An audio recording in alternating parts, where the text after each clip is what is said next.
The message arrived at exactly 09 Sir's Galactic Standard Time. Every council member received it at the same moment across 47 different worlds. The text was simple and cold. Humanity withdraws from all diplomatic relations with the Galactic Council. Effective immediately. All treaties are void. All embassies will close within 7 days. Do not contact us again. It was signed by Ambassador Ji-hoon, humanity's representative for the past 12 years. Councillor Vex sat in his chamber on the council homeworld and read the message 3 times. Something felt wrong about this. Humans were emotional, yes. They got angry easily, but they never acted without reason. In 50 years of membership, they had been loud, pushy, and annoying, but never reckless. He walked to the council chamber. Other members were already gathering. The Theral delegate, a tall creature with blue skin and 4 arms, was laughing. His name was Crymor, and he had never liked humans. Finally, Crymor said, "The children are throwing a tantrum. Let them sulk in their corner of space. They will come back begging within a month." "Do we know what caused this?" asked Councillor Orem, a small being covered in soft fur. "His species valued peace above all else, does it matter?" another delegate said. "Humans are always upset about something." Vex pulled up the communication logs on his tablet. He wanted facts, not opinions. The last formal complaint from Earth came 3 weeks ago. A mining incident in the Outer Rim. 3 human ships destroyed by pirates. The Council peacekeeping fleet responded in 6 hours. Standard procedure, all crew members died. 300 humans. The Council sent the usual condolence message and offered compensation. The human government accepted it without comment. That was strange too. Humans always complained loudly. Silence was not their way. "I think we should take this seriously," Vex said. Crymor laughed harder. "Seriously? What will they do?" "Earth is one small world. They have some colonies, yes, but they need us more than we need them. Their economy depends on galactic trade. Give them 2 months. They will realize their mistake." The council voted. 15-3. The decision was to wait. Let the humans cool down. Send no response. Show them that the council did not bend to emotional outbursts. Vex voted against it. He had a bad feeling. Across the galaxy, human embassies began shutting down. On Theral Prime, Ambassador Sora packed her belongings in neat boxes. The Theral officials who came to ask questions got no answers. She just smiled and said, "Orders from home. Have a nice day." On the trade world of Nexus 7, the human commercial attaché Minsu closed the office. Hundreds of pending trade deals were canceled. Business owners came to his door demanding explanations. He gave them the same message. "Humanity is closed for business, sorry." Every human civilian began returning home. Merchant ships, scientists, teachers, students, engineers, all of them got the recall order. Come home.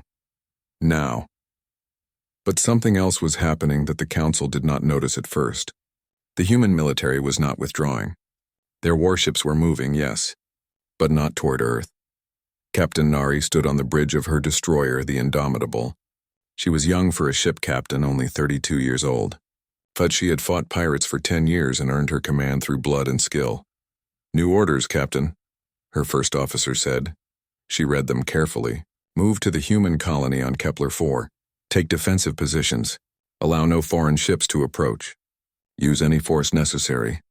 "Interesting," she said. "Captain, the Council peacekeeping ships are hailing us. They want to know what we are doing." "Ignore them," Nari said. "All hails from non-human sources are to be ignored." "That is the order from Earth Command." Her crew looked nervous. This was unusual. The military had always been the most diplomatic part of humanity's presence in space. Soldiers followed rules. They were polite to other species, not anymore. On Station Kepler 9, a science station shared by multiple species, a human scientist named Yuna prepared to leave. She had worked there for 5 years. She loved her job. She had friends among the alien scientists. Her Theral colleague found her packing. "Yuna, what is happening? Why are all humans leaving?" "I cannot say," Yuna replied. "I am sorry, but our research. We are so close to a breakthrough on the medical project. You will have to finish without me. This is crazy. Your government is being foolish." Yuna stopped packing and looked at her friend. Her face was calm, but her eyes were cold. "Is it foolish? Tell me, Karth. When my people sent distress calls from those mining ships, how long did it take the peacekeeping fleet to arrive?" I do not know the details. 6 hours. Standard response time, they said. All 300 crew members were dead when the fleet arrived. Not injured. Dead. The pirates were long gone. That is tragic, but it was the 47th time, Karth, 47th. In 50 years, human ships have sent distress calls 47 times. The average response time was 5.3 hours. We checked the records. When a Theral ship sends a distress call, the average response time is 42 minutes. Karth said nothing. We asked the Council to improve response times. We were told that changing protocols would be too expensive. Human lives were not worth the cost. Those were not my words. Those were in the official response. Yuna closed her case and walked to the door. Have a good life, Karth. I hope you finish the research. But you will finish it without human help. Back on Earth, in the Global Defense Headquarters, Commander Do-hyun watched the tactical displays. Every human ship was now in position. Every colony had military protection. Every civilian was safe behind human lines. His sister Minji worked in the Diplomatic Analysis Division. She came into his office with a report. The Council is not taking it seriously yet, she said. They think we will come back. Good, Do-hyun said. Let them think that. How long until the economic effects start? 2 weeks, maybe 3. Medical supplies will run short first. Then the logistics networks will start failing. And they still do not know? Minji smiled. It was not a kind smile. They have no idea. They never paid attention to what we actually do in this galaxy. They saw us as small, weak, loud, but harmless. And now they will learn, Do-hyun said. The first week passed. Human space went dark. No messages, no trade, no diplomatic contact. The borders were sealed. The Council sent 3 envoy ships to Earth. All 3 were turned back at the edge of human territory by Captain Seijin and his fleet. No weapons fired, just a simple message, turn back. You are not welcome. In the Council chamber, Councillor Vex watched the reports come in. His bad feeling was getting worse. Something is wrong, he told anyone who would listen. Humans do not act this way without planning. This is not emotion. This is strategy, but no one listened. The Council had existed for 10,000 years. They had seen species come and go. Humans were just another young race that needed to learn their place. Vex pulled up the economic data and started reading. He had a feeling that when the Council finally understood what was happening, it would be too late to stop it. 2 months had passed since humanity closed its borders. The Galactic Council chamber looked different now. The confident laughter was gone. Delegates sat in their seats with worried faces. Councillor Vex stood at the central podium. He had spent 8 weeks reviewing data. What he found terrified him. We have a problem, he began. A serious problem. The humans will return, Crymore said, but his voice lacked conviction. Their economy must be suffering. Their economy is fine, Vex replied. It is our economies that are failing. He activated the holographic display. Charts and numbers filled the air. Let me show you what I found. For the past 50 years, while we dismissed humans as a minor species, they were quietly becoming essential to galactic civilization. The first chart appeared. Medical supplies. 40% of all medical supplies in the galaxy are manufactured by human companies. Not human-designed, human-manufactured, their factories, their workers, their supply chains. Orem leaned forward. That cannot be right. It is right. I checked 3 times. The Theral vaccine that stopped the plague 15 years ago, invented by human scientists. The regeneration drugs that saved millions after the Proxima disaster, human-manufactured. The antibiotic that works on 17 different species, human medical company. Another chart appeared. Logistics and shipping. 60% of all interstellar cargo routing uses human algorithms. Human companies manage the shipping schedules. Human software optimizes the routes. When humans left, they took that knowledge with them. The Council chamber was silent now. There is more, Vex continued. Human engineers improved fusion reactor efficiency by 30%. Human programmers fixed the communication network problems we had for 200 years. Human farmers developed crops that grow on low-oxygen worlds. Humans solved problems we did not even know we had. He paused and looked at each council member. We thought they needed us. The truth is we need them. We became dependent without realizing it. Crymore stood up, angry now. This is impossible. How did we not see this? Because we did not look, Vex said simply. We saw humans as young and weak. We did not pay attention to what they were actually doing. On station Kepler 9, the alien scientist Karth sat in an interrogation room. Across from him sat Thex, a council intelligence officer. Thex was good at his job. He had broken many suspects over the years. But the human woman sitting next to Karth was not breaking. Una had volunteered to stay behind when the other humans left. She said she wanted to help with the transition. The council let her stay, hoping to get information. "Why did your government close the borders?" Thex asked for the 10th time. "I already told you."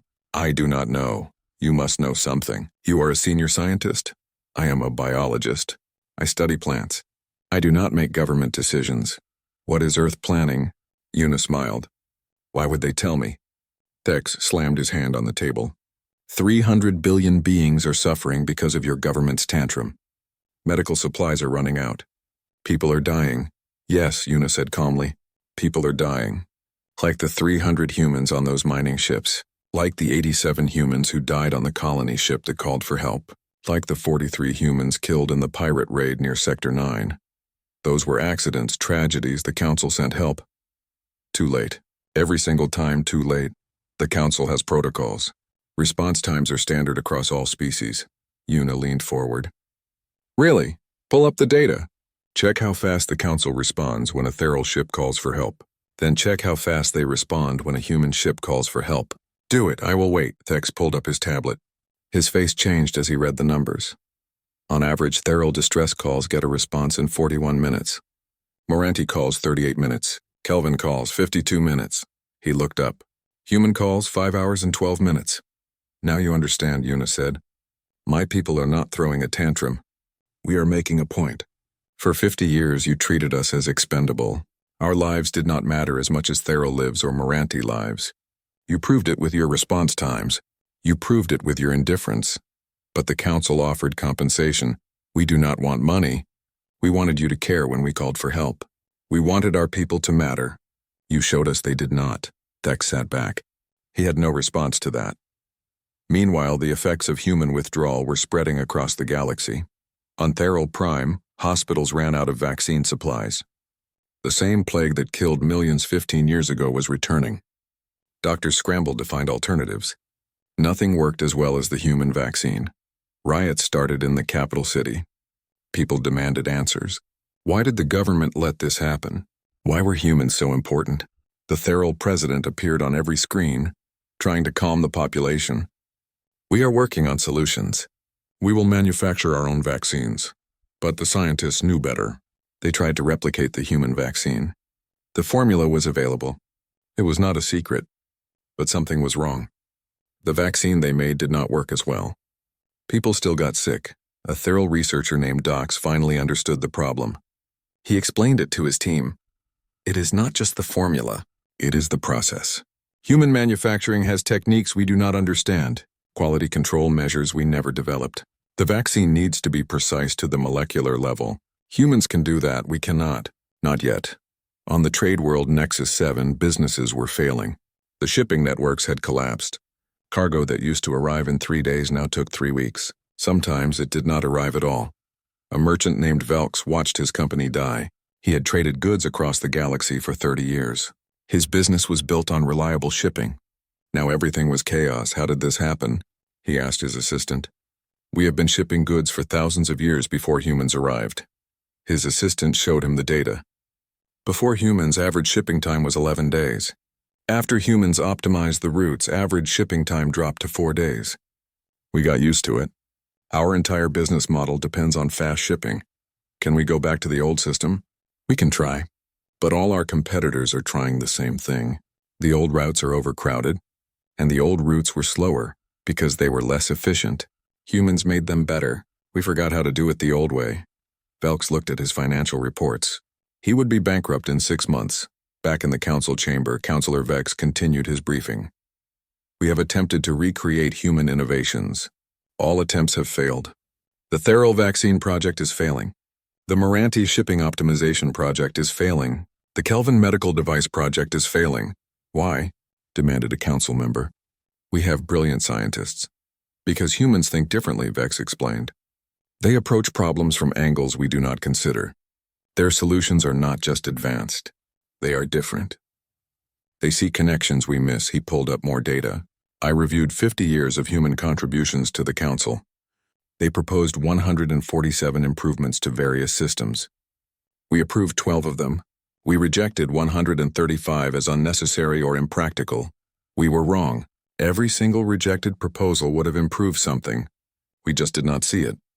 Counselor Orem spoke up, his voice sad. So what do we do? We have 3 options, Vex said. First, we wait and hope humans change their minds. Based on current economic projections, galactic civilization will collapse in 8 months if we do that. Second option, we try to force them back. Military action. It would be a disaster. Our intelligence reports show that human military capabilities are far beyond what we estimated. They have been preparing for this scenario for years. And the third option? Vex took a deep breath. We admit we were wrong. We go to Earth, we apologize. We beg them to come back, and we give them what they always asked for, which is equality, respect, actual response to their distress calls, recognition that human lives matter as much as any other species. The council chamber erupted in argument. Some agreed, others refused. Pride was hard to swallow, but outside the chamber the galaxy was burning, and everyone knew that time was running out. 4 months after humanity closed its borders, the galaxy was dying. On Theral Prime, the hospitals overflowed with sick people. The plague had returned with terrible force. Doctors worked day and night, but they could not save everyone. Bodies were burned in mass cremations outside the cities. The Theral president stood on his balcony and watched the smoke rise from the cremation sites. He had ruled for 20 years. He had seen wars and disasters. But nothing like this, his advisor approached carefully. Sir, the riots are spreading. 6 cities are in chaos. The military cannot control them anymore. How many dead? The president asked. 14,000 this week alone. The number grows every day. And the vaccine project? Failed. The scientists say they need at least 2 more years to match human quality. We do not have 2 years. The president closed his eyes. He had laughed when humans withdrew. He had called them children. Now his people were paying the price for his arrogance. On the merchant world Nexus 7, 50 major trading companies declared bankruptcy in a single day. The economic collapse was total. Ships sat empty in orbit because no one could figure out the efficient routes. Cargo rotted in warehouses because the distribution networks had failed. Velk sold everything he owned. His company was gone. His life savings were gone. He joined the bread lines with millions of other merchants who had lost everything. How did we become so dependent? Someone asked in the line. An old trader answered. We did not notice. Humans made everything work better. We thought it was magic. We did not realize it was skill and knowledge. Now they are gone, and we remember how hard things used to be. On the Moranti homeworld, the government faced a different crisis. Their entire technology sector had collapsed. It turned out that 40% of their advanced technology relied on human components or human software. Factories shut down. Power plants operated at half capacity. The communication network kept failing. Engineers worked around the clock, but they were just putting bandages on bleeding wounds. Counselor Orem walked through his capital city and saw the darkness. Half the city had no power. The other half flickered with unstable electricity. This was supposed to be one of the most advanced worlds in the galaxy. Now it looked like a primitive colony. In Earth's defense headquarters, Commander Dohyun reviewed the intelligence reports with satisfaction. Everything was going according to plan. The Theral government is close to collapse, his analyst reported. The Nexus 7 economy is in ruins. The Moranti are struggling with basic infrastructure. And the council? They meet every day. Mostly they argue. Some want to negotiate. Others want to use military force. No decisions yet. Dohyun's sister Minji entered the room. She worked in diplomatic analysis and she had been tracking council communications. Interesting development, she said. Counselor Vex has been investigating our economic role in the galaxy. He knows now. He understands what we did. Good, that was always the goal. Someone had to understand. He is trying to convince the others, but they are proud. Admitting they were wrong is hard for them. Dohyun smiled. Then we wait. The worse things get, the easier it will be for them to admit the truth. Brother, 14,000 Theral died this week. Does that bother you? Dohyun's smile vanished. Of course it bothers me. I am not a monster. But 300 of our people died in those mining ships, and the council did not care. They arrived 6 hours late. They offered money and thought that was enough. So we make them suffer? No, we make them understand. If we had just complained again, they would have ignored us again. If we had threatened war, they would have seen us as aggressors. The only way to make them understand our value was to take it away. Minji nodded slowly. She understood the logic. But seeing people die was hard, even when they were people who had ignored human deaths for 50 years. How long do we wait? She asked. Until they are ready to truly change. Not just make promises, not just offer better terms. Until they are ready to rebuild the entire system. On Station Kepler 9, Una sat in her small room and read the news from across the galaxy. 14,000 Theral dead, the Nexus 7 economy destroyed, the Moranti homeworld in darkness. She felt no joy at these things. But she felt no guilt either. Her friend Karth came to visit. He looked tired and sad. The Council is debating military action against Earth, he said. Some members want to force you back. That would be a mistake, Una replied. Why? Earth is one world.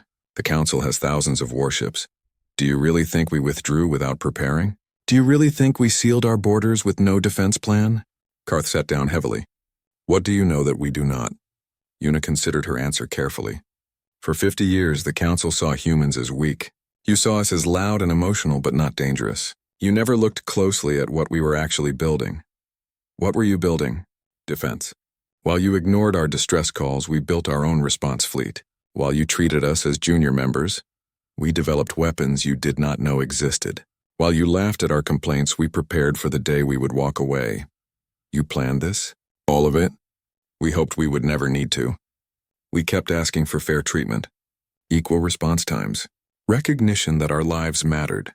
Every time you said no, we prepared a little more. Karth looked shocked. So this whole crisis is revenge? No, this is education. You needed to learn what we were worth. You needed to understand that you could not take us for granted. People are dying because of this education. Una's face hardened. People died for 50 years because the Council did not care enough to arrive on time. Where was your concern then? Where was your moral outrage when human miners called for help and your peacekeeping fleet took 6 hours to respond? Karth had no answer. Meanwhile, the debate in the Council chamber grew more heated every day. Admiral Korth, a military commander from the Kelvin species, proposed a solution. We send a fleet to Earth, we do not attack. We just make a show of force. Remind them that the Council has power. Counselor Vex stood up immediately. That is exactly the wrong approach. Do you know what humans will see? They will see threats, and they will respond accordingly. What can they do? We have 3,000 ships, and they have been preparing for this confrontation for 20 years. Our intelligence is incomplete, but what we know is concerning. Human warships are smaller than ours, but more advanced. Human weapons technology has progressed faster than we realized. You are afraid of them. I am realistic about them. Humans are not the weak species we thought they were. They have been playing a long game. We need to play it smarter than they do. So we just surrender to their demands? We negotiate from a position of honesty. We admit our mistakes. We offer real change. Admiral Korth laughed. The Council does not apologize. We have existed for 10,000 years. We do not bow to a 50-year-old member species. Then watch your 10,000-year-old civilization collapse in 10 months, Vex snapped. Pride is not a strategy. Pride is suicide. The argument continued for hours. No decisions were made. On Earth, in a secure military facility, Captain Nari met with other ship commanders. They reviewed defense plans and discussed scenarios. What if they attack? Asked Captain Wujin, commander of the carrier Defiance. Then we defend, Nari replied simply. Our orders are clear. No aggression, but no surrender either. Can we win if they come in force? Win? Maybe, maybe not. But we can make them pay dearly for trying. And that is enough. The Council members are not stupid. They know a war with us would cost them enormously. They cannot afford it right now. Another captain spoke up. I feel bad for the civilians suffering out there. The Theral plague, the economic collapse, Nari nodded. I feel bad too. But we tried the peaceful way for 50 years. We begged them to treat us fairly. They refused. Sometimes the only way to teach someone is to let them feel the consequences of their choices. And if they never learn, then we stay behind our borders and build our own civilization. We do not need them. That is the lesson we are teaching. They need us more than we need them. Back in the council chamber, Councillor Vex made one final argument. We are wasting time. Every day we delay, more people die. More economies fail. More systems collapse. We have one choice that makes sense. Go to Earth, talk to them. Find out what they really want. We know what they want, Cremor said bitterly. They want us to grovel. No, they want respect. There is a difference. Finally, after 8 hours of debate, the council voted, 15 to 8, send an envoy to Earth, offer negotiations. See if humanity would even talk to them. Councillor Vex volunteered to go. He was the only one who seemed to understand what was really happening. The council agreed. 3 days later, Vex's ship approached human space. Captain Sejan's defense fleet met him at the border. State your business, came the cold message from the human ships. I am Councillor Vex. I request an audience with Earth's government. We wish to negotiate. There was a long pause. Then wait, Vex waited. His crew looked nervous. They were surrounded by human warships. Not threatening, just present, watching. After 2 hours, the response came. You may approach Luna Station. One ship only. No weapons active. Deviate from the provided flight path and you will be destroyed. Vex took a deep breath. This was it. Time to find out if the galaxy could be saved.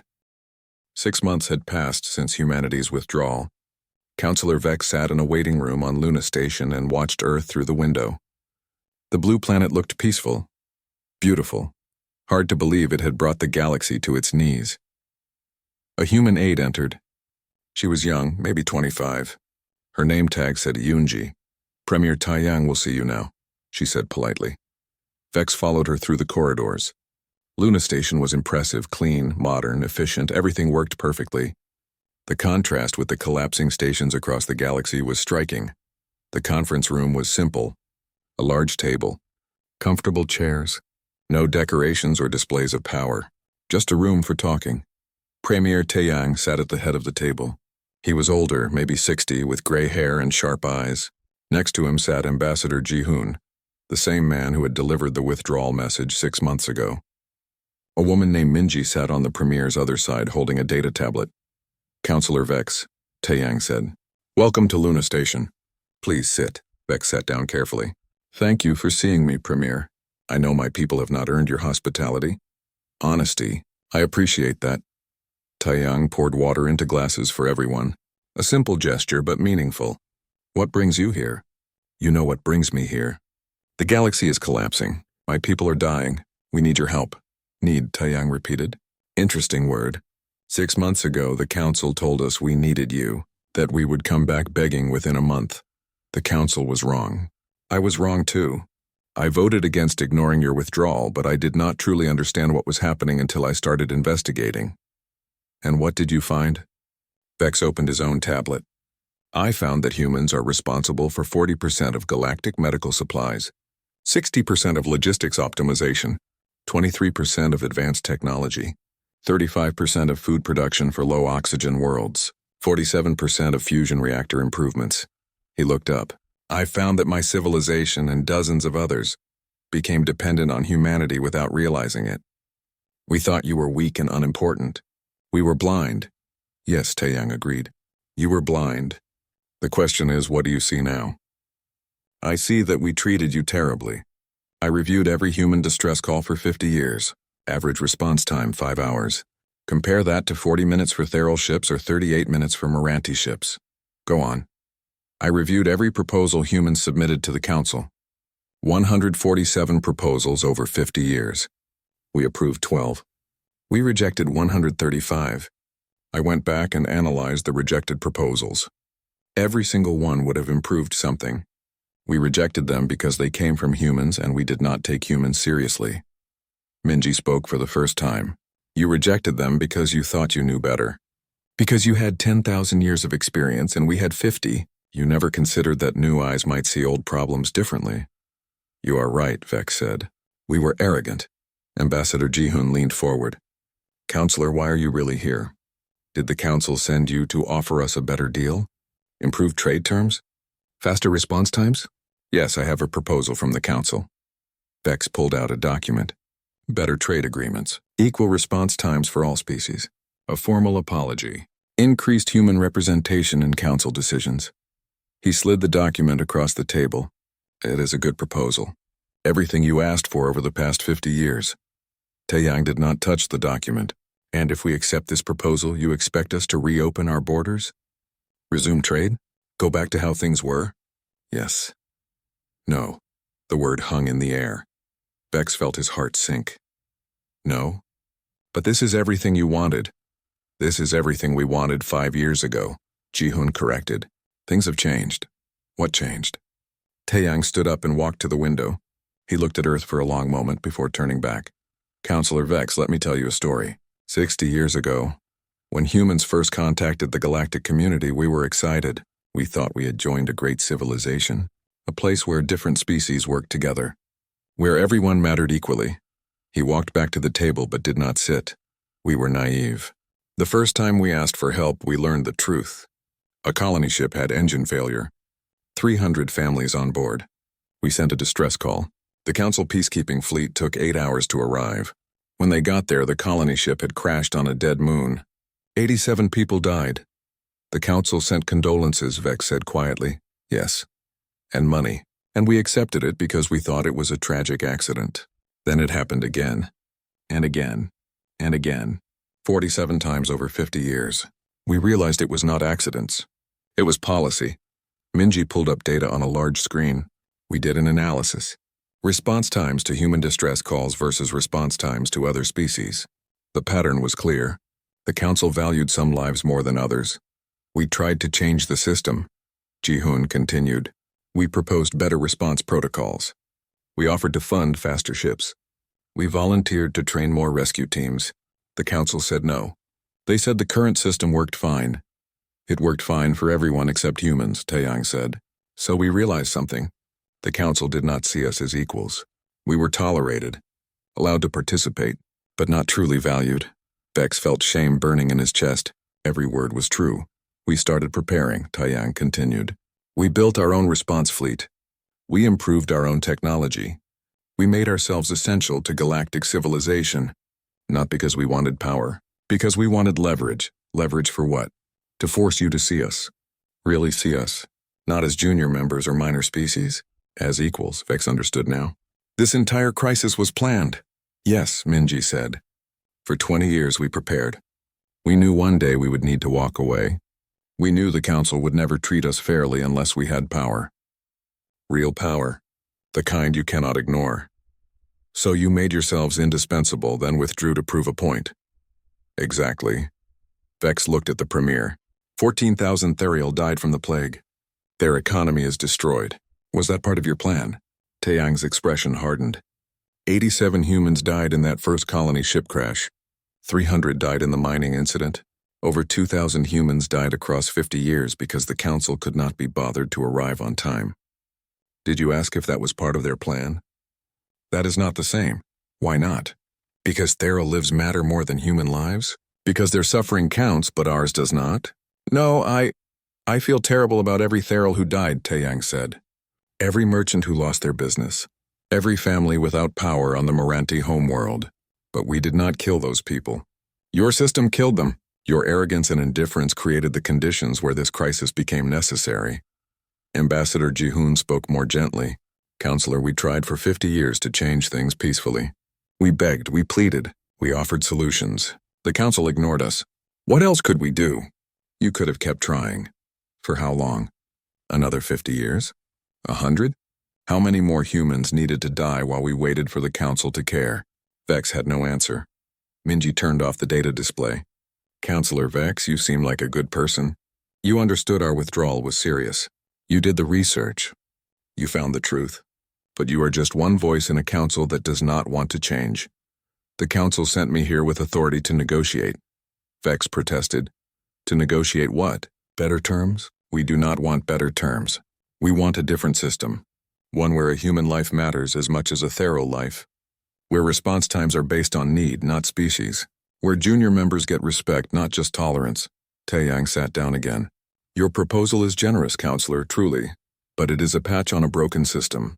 We are not interested in patches anymore. Then what do you want? We want the Council to dissolve. Vex felt like he had been hit. Dissolve? The Council has existed for 10,000 years. It governs hundreds of worlds. You cannot just, yes we can. We already did. We removed ourselves from that system. Now we are offering you a chance to build something better. What are you proposing? Ji-hoon slid a tablet across the table. A new galactic government. One built on actual equality. Where all species have equal vote. Where response times are guaranteed for everyone. Where proposals are judged on merit, not the species that suggests them. Vex read the document. It was comprehensive, detailed, fair, and completely impossible. The Council will never agree to this, he said. Then the Council will continue to collapse. Taeyang replied. We are comfortable behind our borders. We can build our own civilization. We do not need the galaxy, but the galaxy needs us. You are asking us to throw away 10,000 years of tradition. We are asking you to admit that your traditions led to injustice, and to fix it. Vex looked at the three humans sitting across from him. They were calm, confident. They held all the power in this negotiation and they knew it. How long do we have to decide? He asked. 3 weeks, Minji said. After that, our position becomes permanent. We will never reopen our borders. 3 weeks is not enough time. It is more time than you gave the 300 miners who died calling for help. Vex stood up slowly. I will take your proposal to the Council. I cannot promise they will accept. We know, Taeyang said, but we hope they will. Despite everything, we do not want to see the galaxy burn. We just refuse to burn with it anymore. 8 months after humanity closed its borders, the Galactic Council met for the most important vote in its 10,000-year history. Councillor Vex stood at the central podium. He had spent 3 weeks traveling to every council world. He had shown the human proposal to every delegate. He had argued until his voice was hoarse. Now came the moment of truth. Members of the Council, he began, we face a choice. Accept humanity's terms and rebuild our civilization on a foundation of true equality, or refuse and watch everything collapse. Collapse is a strong word, Admiral Korth said. The crisis is bad, but the crisis is catastrophic, Vex interrupted. Let me give you numbers. Theral Prime, 23,000 dead from plague. Nexus 7, 70% economic contraction. The Moranti homeworld, 40% of industry shut down. Kelvin colonies, food shortages affecting 8 million people. He pulled up charts. These numbers get worse every day. Our attempts to replace human contributions have all failed. We do not have the knowledge. We do not have the skills. We do not have the time to develop them. Councillor Oram spoke sadly. But what humans ask is impossible. To dissolve the Council? To abandon our entire governmental structure? Is it impossible? Or just uncomfortable? Vex challenged. The Council served us well for 10,000 years. But clearly it was not perfect. We created a system where some species mattered more than others, where response times varied by species, where proposals were judged by who suggested them, not by their merit. That was never official policy. Crymor protested. It did not need to be official. It was practice. Real practice that killed thousands of humans over 50 years. Vex looked at each council member. We can argue that it was not intentional, that it was just how things developed. But the humans who died do not care about our intentions. They care that we could have saved them and chose not to. Admiral Korth stood up angrily. Chose not to? We sent help every time, 5 hours later on average, while you sent help to Theral ships in 40 minutes. Explain that difference. Theral space is more centrally located, so station peacekeeping ships in human space. Humans suggested that 15 years ago. The Council rejected it as too expensive. The chamber went quiet. Humans were not asking for special treatment, Vex continued. They were asking for equal treatment. We said no because we did not value them enough to spend the money. Now we are paying a much higher price. He pulled up the human proposal on the main display. This is what they offer. A new galactic government called the New Galactic Alliance. Equal representation for all species. Response time guarantees based on need, not location or species. Proposal evaluation based on merit. And for the next century, human veto power over peacekeeping operations. That last part is unacceptable, several delegates shouted. Is it? Vex asked. Humans spent 50 years watching us fail to protect their people.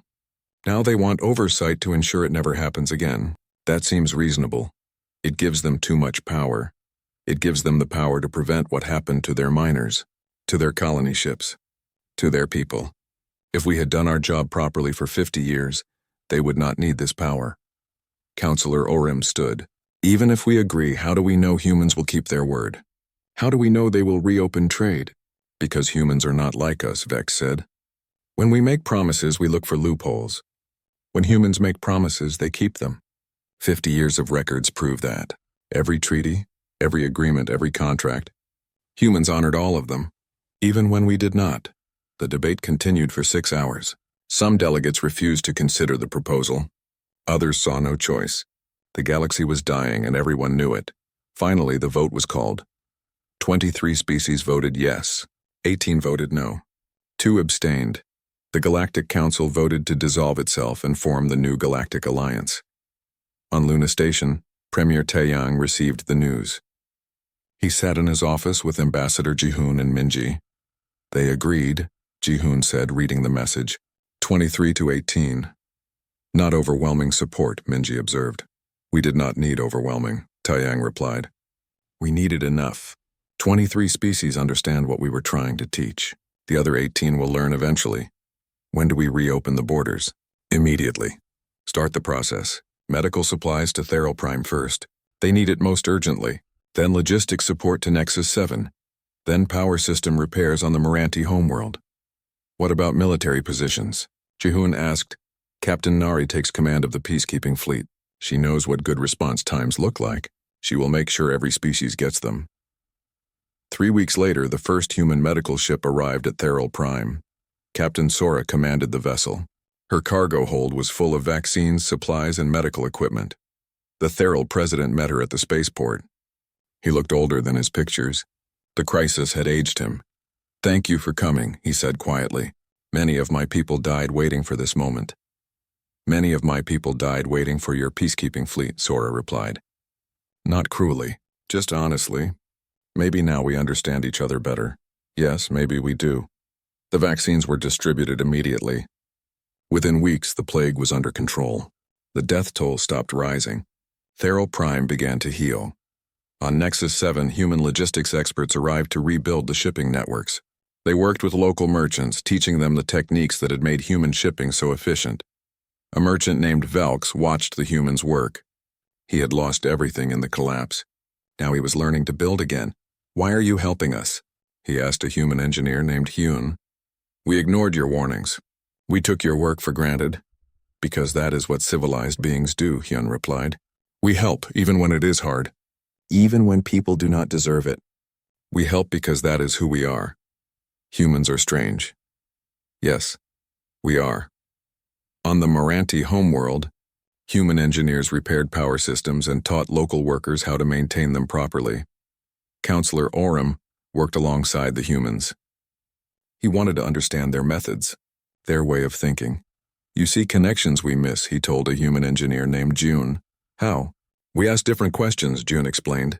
You ask, how do we maintain what exists? And we ask, how can we make this better? Different questions lead to different solutions. Teach me your questions. That is exactly what I am here to do. 6 months after the borders reopened, the new Galactic Alliance held its first official session. The council chamber had been redesigned. Every species had an equal seat. No hierarchy. No senior or junior members. Premier Taeyang gave the opening address. For 10,000 years, the old council governed the galaxy. It did many good things. It kept peace. It facilitated trade. It advanced science. But it also had flaws. Some species were valued more than others. Some lives mattered more than others. We have come together today to build something better. He looked around the chamber at delegates from 43 different species. The new Galactic Alliance is founded on one simple principle. All species are equal, not in power, not in numbers, but in value. A Theral life matters exactly as much as a human life. A Moranti life matters exactly as much as a Kelvin life. When someone calls for help, we respond as fast as possible, not based on who they are, based on what they need. Captain Nari stood and delivered her report. The new peacekeeping fleet is operational.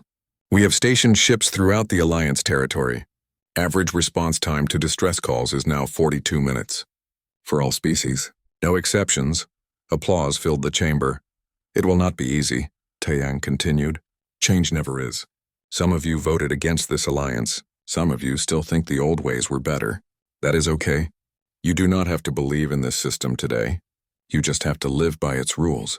Over time, you will see that equality works, that fairness works, that valuing every life makes civilization stronger. Over the next year, the galaxy transformed. Response times improved across all species, not just for distress calls. For everything. When someone needed help, help came quickly. The proposal evaluation system changed. Ideas were judged anonymously. The best ideas got implemented regardless of which species suggested them.